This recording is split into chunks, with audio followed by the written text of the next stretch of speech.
The No Way channel checking in. On this episode of Dad's Home Gym, I'm going to answer the question, is this Rit Fit safety squat bar the best budget safety squat bar you can get? We're going to go into pros and cons, and there are a lot of cons, but are there enough pros to make you want to pick this bad boy up? Now, if this is your first time to the channel, give this video a like and hit that red subscribe button. On this Dad's Home Gym, I just review pieces of home gym equipment to help you decide if it's right for your home gym, if it will exceed your expectations, and if it's worth your hard-earned money. And clearly, when you buy the top of the top, the most premium home gym equipment, yeah, you're gonna get what you pay for. But for many of you, you're on a budget, you're in college, hey, you don't wanna break the bank, you might not even be lifting at home in your home gym all that often,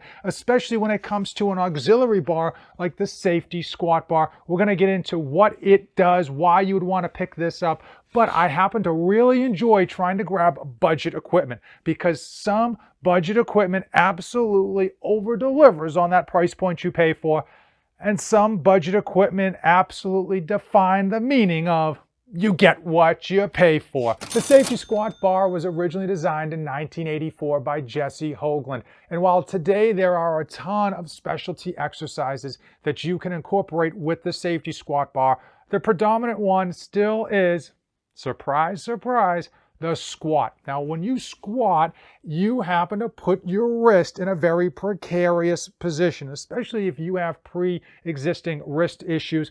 The safety squat bar, one of the claims to fame is that your wrist is in a very neutral position, and it basically takes all of the strain and stress off of your wrist because of these handles. And the other thing that it does is that it has padding, which redistributes how the weight is loaded on your body.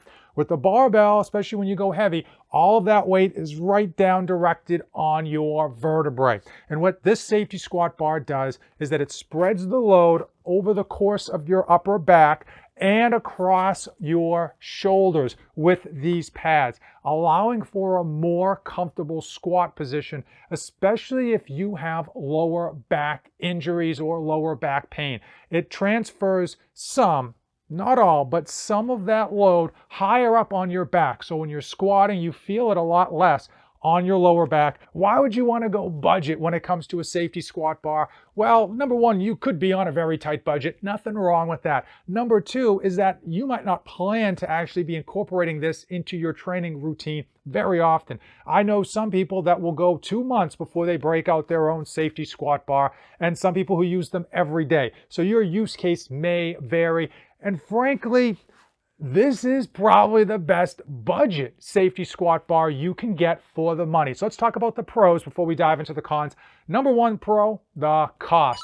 ritfitsports.com, if you use my code NOFADE247, this comes in at $234 delivered. The next one up that I was able to find with regards to a safety squat bar that was a pretty good budget safety squat bar was Titan Fitness's. I'll put a link in the description. That starts off at $300, and every once in a while they'll have a coupon code to bring it down to like $270.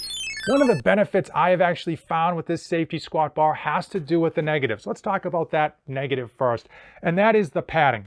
The difference between good safety squat bars and poor safety squat bars tends to be the padding, and that usually is the price point differentiator. Ideally, you would not only want super thick, durable padding, but you would want one continuous unit so you don't get these spaces in the bar. Depending on your shoulder width and girth and size and the weight that you're lifting, that can impact it. The padding on here is fairly cheap and thin.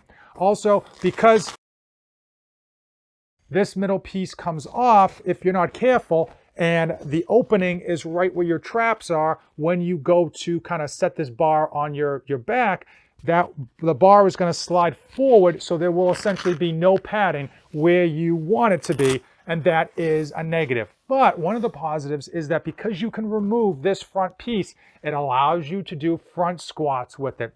Now, I like front squats, but when you get a bar up on your front chest and you're trying to hold that and do a front squat, especially when you go heavy, hell, that bar gets slippery and fast. Oftentimes, people will be limited by the amount of weight they can do on a front squat because they feel like that weight's going to slip off. I know we've all seen those CrossFitters with crazy Olympic lifting form.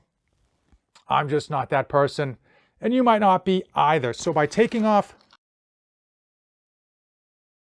this front pad, I'm able to actually come up in here like a front squat, but this padding over here allows this weight to be kind of pushed behind me so that there's no chance of slipping. It's a much more comfortable position, but it still allows me to do that front squat, which target my front quads just a little bit more. And it's another way to kind of hit your legs in a home gym where you may be limited on your leg equipment. Overall, as far as the other cons, it does have a 700-pound weight limit. Most other safety squat bars will be 1,000 pounds or higher. Now, I'm not going to come anywhere close to 700 pounds, and you probably aren't either. Ideally, if you're going to get this bar, you really want to be 4 plates or under. When it comes to the range or the load allowed on a barbell, you really want to try to make sure that you're not at the end or the very end of that range. You want to be maybe like 80 to 75% off the end of that range, just to make sure that there's going to be no issues or deflections in the bar. And for me, I'm not going to even touch 2.5 plates ever. So for me, that's not an issue. But if you're constantly around 4 plates or more, this just isn't the bar for you. Overall, after a month of use, I'll be honest with you, I like this barbell. I do wish it was one continuous piece in terms of the padding, and the padding is cheap, but it gets the job done, and it is the cheapest squat safety bar I was able to find at $234 delivered. Now, if you don't plan to front squat with this thing whatsoever, you probably should look at the Titan Fitness version 2 squat safety bar, which does come in at about 40 bucks more or 50 bucks more, depending on the time of the year, because it does have that one continuous pad and it does have that 1,000-pound weight limit.